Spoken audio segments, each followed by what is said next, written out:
sanitary napkin to be on your home. The reason being is that the body is perfect. Everything that God gave you was for a reason. There was nothing excess. You needed 10 fingers, you needed 10 toes, okay? And every orifice in your body has a function. When you have a menstrual cycle, that blood is supposed to come out of you. It is basically blood that is a breakdown of the inside of your uterus, the lining. The lining wasn't needed because you didn't get pregnant. The whole purpose of the uterus, when you think about it, is to be able to hold a pregnancy. And that lining is like the fertilizer for the lawn, okay? And the pregnancy needs to go to a nice fertile cushioned area to be able to grow. Well, when there's no pregnancy, it's like, well, the lining doesn't need to be here, okay? And maybe we'll catch it next time. And so you are sloughing off what you don't need. So therefore, if you don't need it, why are you keeping it up in you? Okay, the purpose is for it to come out of you. The other aspect, and Latiji mentioned, you have bacteria in the vagina. Just like you have bacteria in your mouth, just like you have bacteria in your rectum, you have bacteria in your intestines. It's there for a reason. The bacteria in the vagina, one of the main things that it does, it keeps the pH, it keeps your acidity level at a certain amount. So that, again, let's go back to pregnancy. When that sperm is inside the vagina, it has to ascend, up through the cervix, into the uterus, out through the fallopian tubes. It needs to be healthy to be able to do that. When you really think about what it has to do, it needs to be healthy. And so that environment that's been produced by the bacteria makes it conducive for that sperm to do what it needs to do. Now, it's okay when that bacteria is there at a certain quantity. But you all know, other than money, anything in excess can be bad. Even sometimes excess money can be bad because you may not spend it the right way. But all intents and purposes, bacteria, we know when we hear bacteria, we think of something negative. I don't care what. When you hear bacteria, you think of something negative.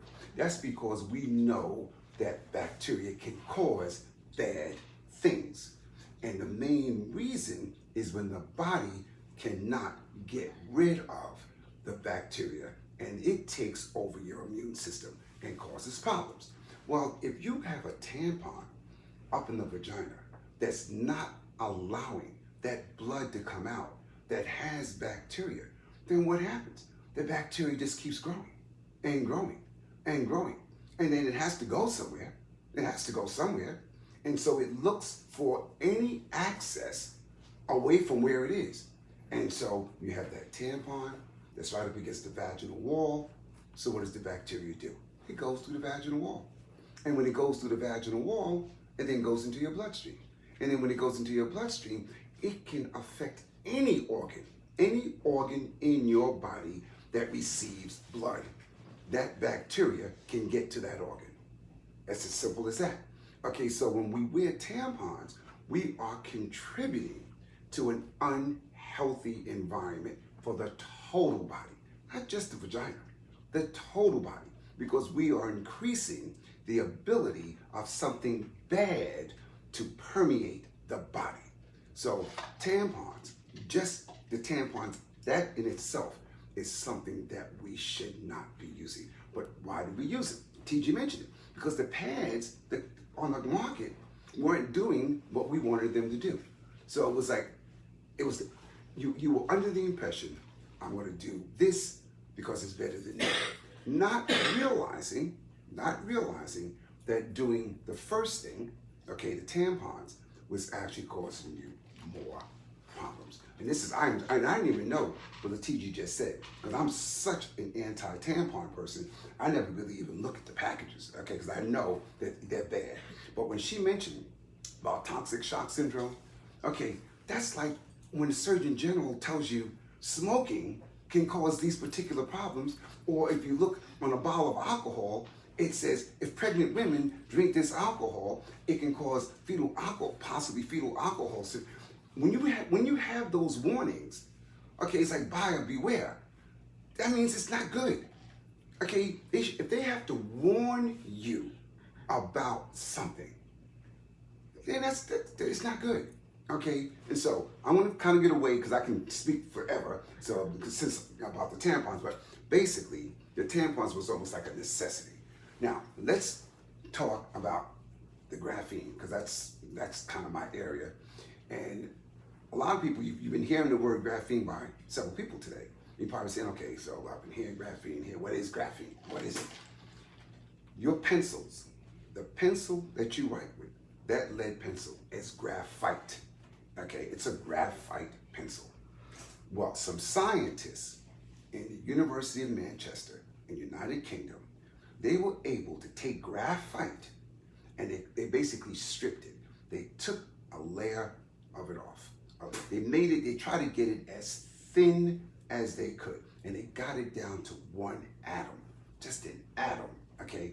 And that atom by itself was a product or material called graphene. And what they found as graphite, that's one thing, but when they got it down to that one layer, the material benefits of that product or material called graphene has just been outstanding. And it's been almost unbelievable, to the point where the two scientists who discovered this in 2004, they discovered it.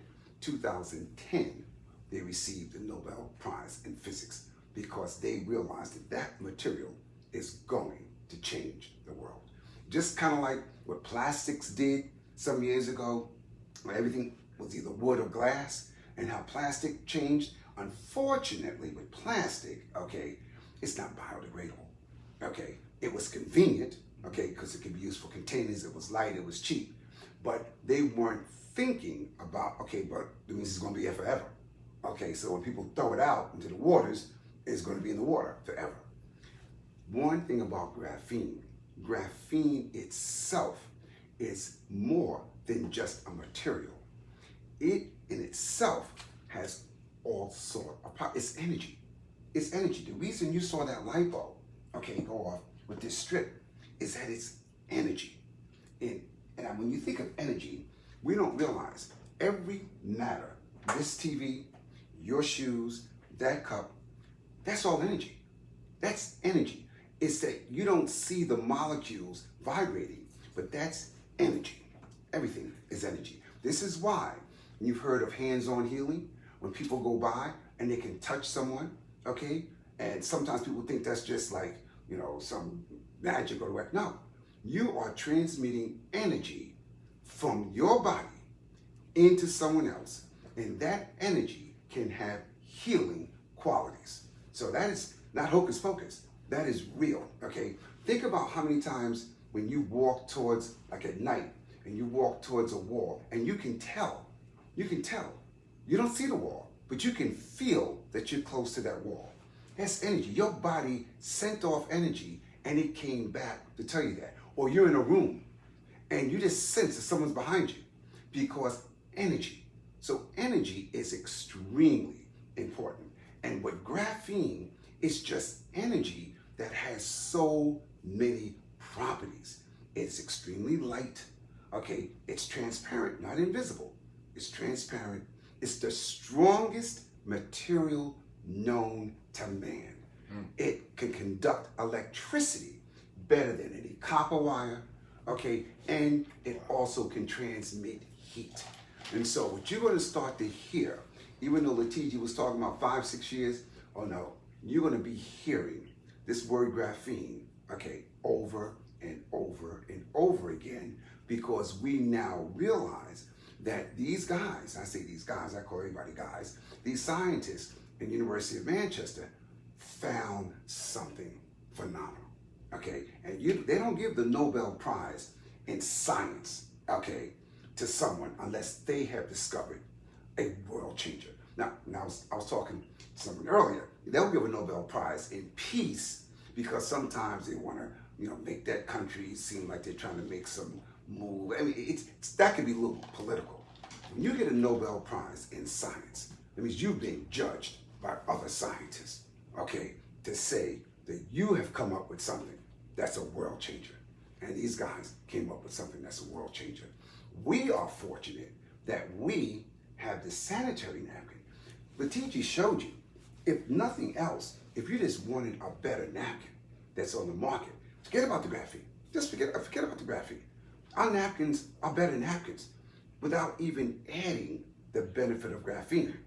What graphene has done to make the napkins so fabulous, it's some of the properties which I'm going to mention now. The most important one is that it's bactericidal. So when you heard them talk about decreasing or eliminating odor, okay, now think about it. That bacteria that has come out of the vagina, normally, what does it do on a conventional pad? It just sits there. It sits there, and what does bacteria need to grow? It needs darkness, it needs heat, and it needs moisture. What more is in that environment than those three things? And so that's why the woman will have the odor and the bacteria, because it has, when the bacteria breaks down, bacteria itself has toxins, okay, when it breaks down. So now you got these toxins up against the vulva, and what are those toxins doing? They're causing irritation, inflammation. So this is why when a woman has that cycle, not only does she have that odor, but she may have the itching, she may have the irritation, she may have some swelling, she may have some redness, all because when the blood came out, it had no place to go except to sit right there. Okay. And now, if she's fortunate and she changes the pad, 8, 9 times, she's going to decrease that. But the average woman is not. Okay. I don't know, I'm not a woman, but each woman probably has her own routine on how uncomfortable she wants to feel before she puts on another pad.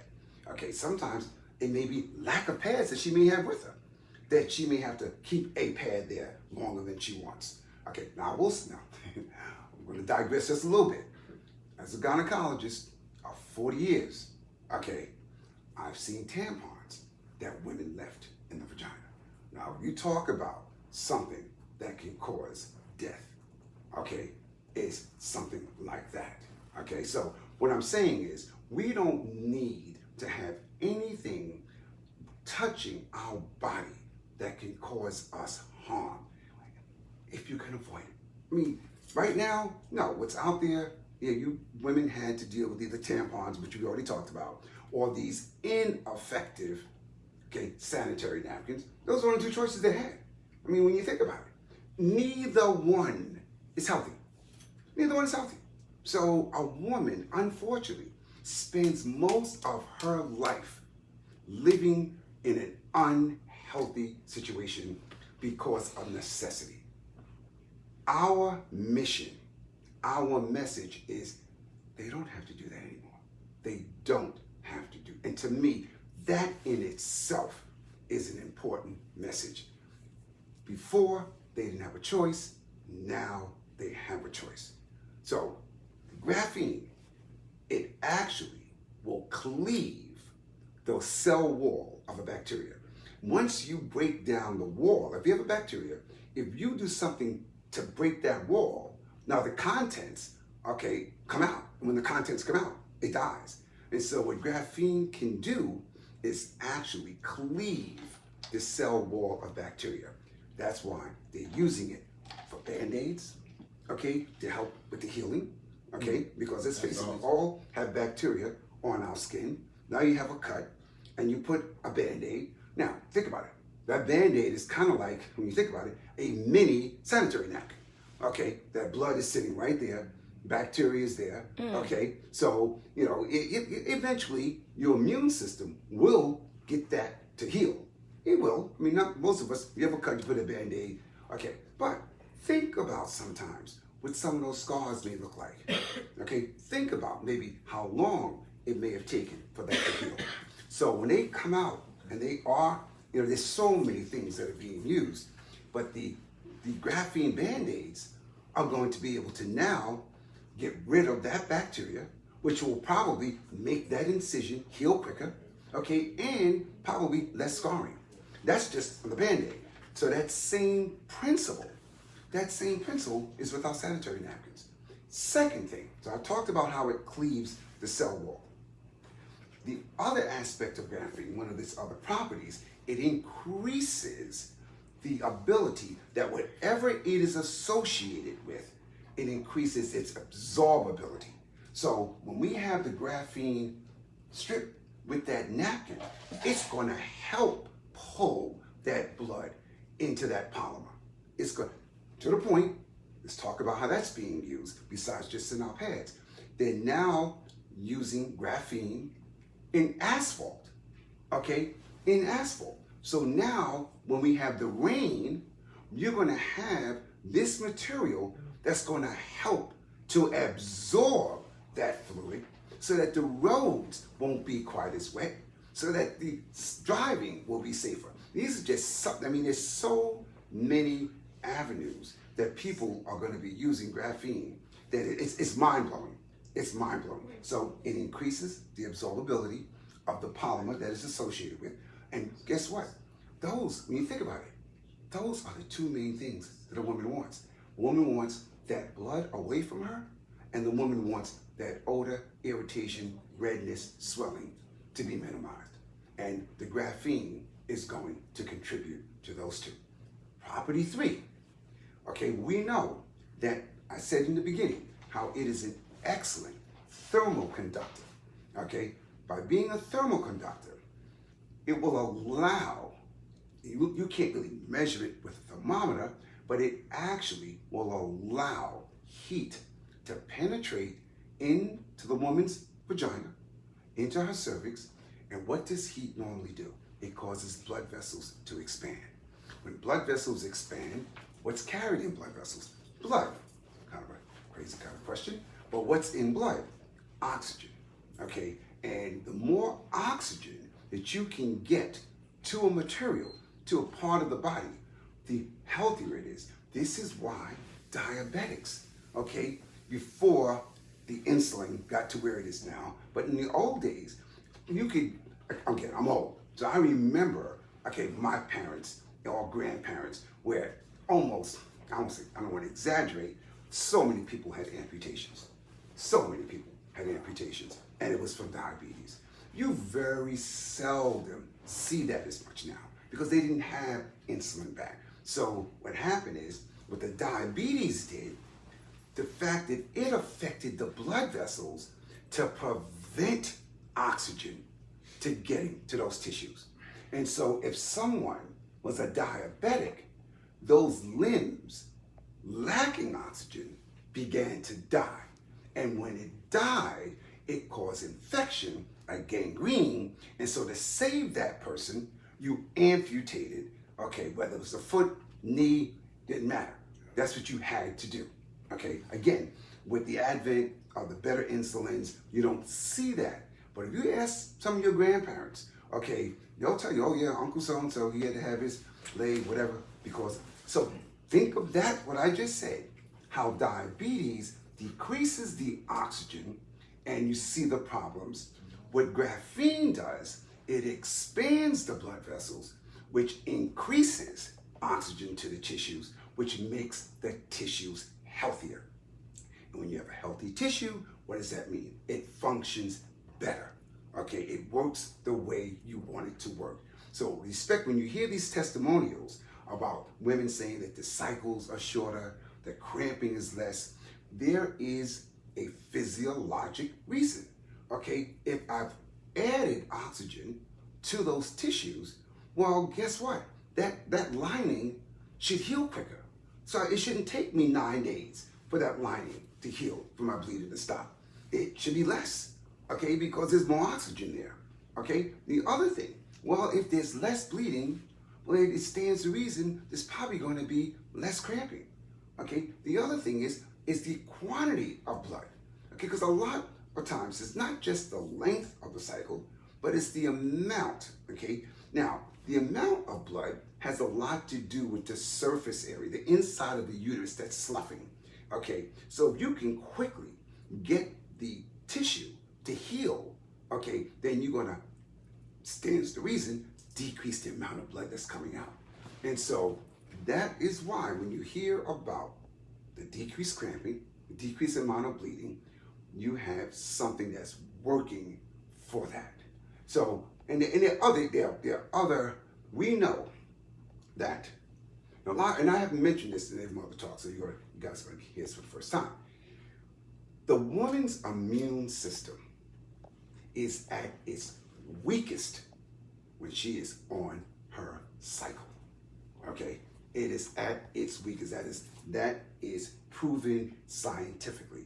This is why most women, if they get an STD, they get that STD around the time of their cycle. As a matter of fact, as a gynecologist, if I have a woman who comes in with an STD, I'll ask her, when did you have intercourse? And if it was near her cycle time, I can kind of say to her, that's probably when it happened.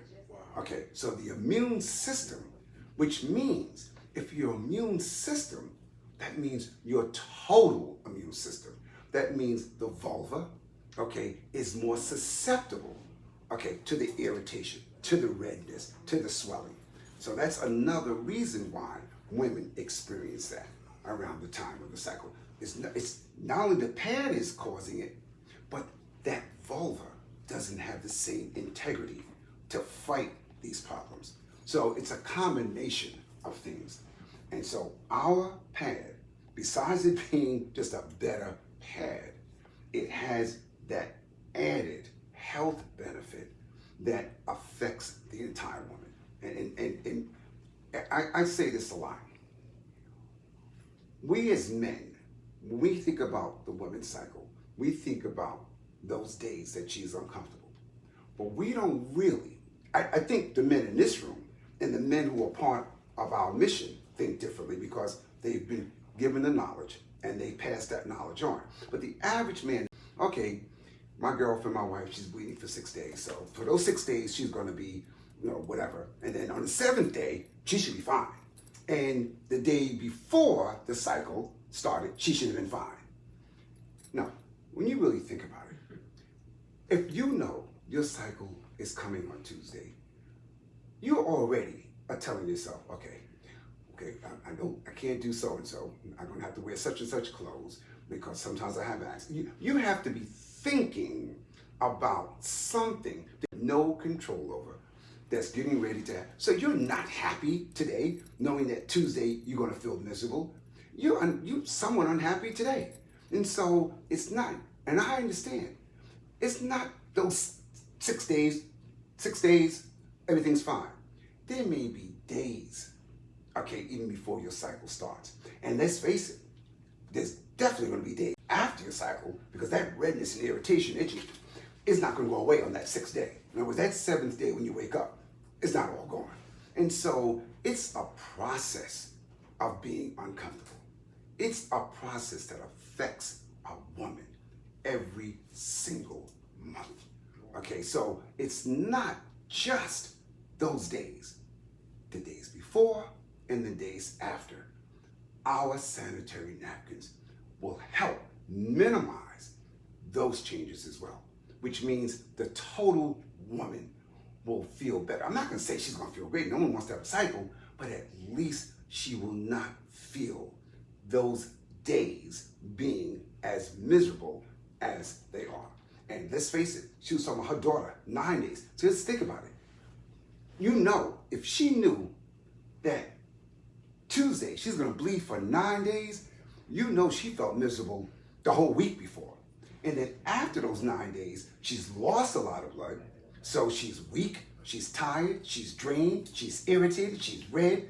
I mean, so half a month, she is feeling miserable. Half a month means 6 months out of a year. Okay, 6 months out of a year, she is feeling miserable. Men, we don't have to experience that. We don't know how lucky we have it. Okay, we really don't. And I think part of our mission is to educate men to understand there's more to that cycle than just those 5 or 6 days of bleeding. It's a lifestyle that we at Jewel are trying to change and improve. So that's what I'm saying. Thank you. If anyone wants to ask me any questions about, okay. Wow. Okay. We just want to thank Dr. Malloy. I mean, that information that you just got. I don't see how a woman would even want to dare wear those conventional pads after what he just told us. So we are super excited. Super excited about this. Every single time that he gets in front of this room, we learn more and more every single time. So at this time, we want to bring up the man of the hour. We want to say thank you for opening up your home to us. We want to bring you up, and so you can tell them about this wonderful program, business opportunity that we have. Amen. Because this is hustle and flow. Wonderful. I am just excited. You